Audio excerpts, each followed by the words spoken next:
ଆଜି ମୁଁ ଏମିତି ଗୋଟେ ଗପ କହି ଦଉଛି, ସେ ଗପ ତମେ ଶୁଣିଲେ ବହୁତ ମଜା ଲାଗିବ, ବହୁତ ଖୁସି ମିଳିବ ବି ସେ ଗପ। ଗୋଟେ ରାଜ୍ୟର ଗୋଟେ ରାଜା ଥିଲା। ଯେତେବେଳେ ରାଜା ଥିଲା, ସେ ରାଜ୍ୟରେ ବି ଗୋଟେ ସୁନ୍ଦରୀ ଝିଅ ଥିଲା। ସିଏ କଣ କରେ, ଗାଁ ଗାଁରେ ଯାଇକି ସିଏ ନାଚେ ଆଉ ନୃତ୍ୟ କରେ। ଆଉ ବେଶୀ ସୁନ୍ଦରୀ ବୋଲି ତାକୁ ପ୍ରଶଂସା କରେ। ଗାଁ ବାଲା ଲୋକ ପ୍ରଶଂସା କରନ୍ତି ଆଉ ତାଳି ମାରନ୍ତି, କିଛି ପଇସା ବି ଦିଅନ୍ତି। ରାଜା ଯେତେ ଶୁଣି ତ ପାଇଲା, ସେଇ ଗାଁରେ ସେଇ ଝିଅଟା ନୃତ୍ୟ କରୁଛି, ବହୁତ ଦେଖିତେ ସୁନ୍ଦର।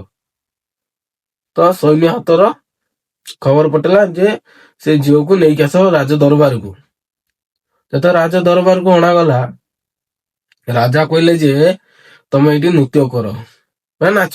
ସିଏ ନାଚିଲା। ନାଚି ସାରିଲା ପରେ ବହୁତ ଖୁସି ହେଇଗଲା ତା ନାଚ ଦେଖି।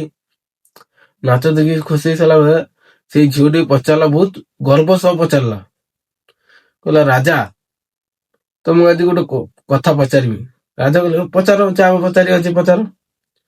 ପଚାରିଲା, କହିଲା ତମେ ସୁନ୍ଦର ଚେହେରା, ତମ ମୁହଁ କଣ ଦେଖା ଯାଉଛ, ତମେ ନିଜେ ଦେଖିଛ, ଯୋଉ ଆଇନା ଦେଖିଛ? ପୁରା ଗର୍ବର ହସିକି କହିଲା। ଏତେ ବି କହିଲା, ଏତେ ସୁନ୍ଦର ଚେହେରା ବଣ୍ଟା ଦଉଥିଲା, ଭଗବାନ ଦଉଥିଲେ, ତମେ କେଇଠି ଥିଲ? ଏ କଥା ବି ହସିକି କହିଲା। ରାଜା ସେଠି କହିଲେ ତାକୁ, ସୁନ୍ଦର ଚେହେରା ନେଇକି ମୋର ହବ କିସ? ଆଜି ମୋ ରାଜ୍ୟର ରାଜା ଅଛି, କାହିଁକି ନା ମୁଁ ବୁଦ୍ଧିର କାମ କରିଛି, ଚାଲାକ ରହିଛି ଆଉ ଦିମାଗ ଖଟେଇଛି, ସେଥିଲାଗି ସେ ରାଜା ହେଇଛି। ସୁନ୍ଦର ଚେହେରା ନେଇକି କିଛି ଲାଭ ନାହିଁ।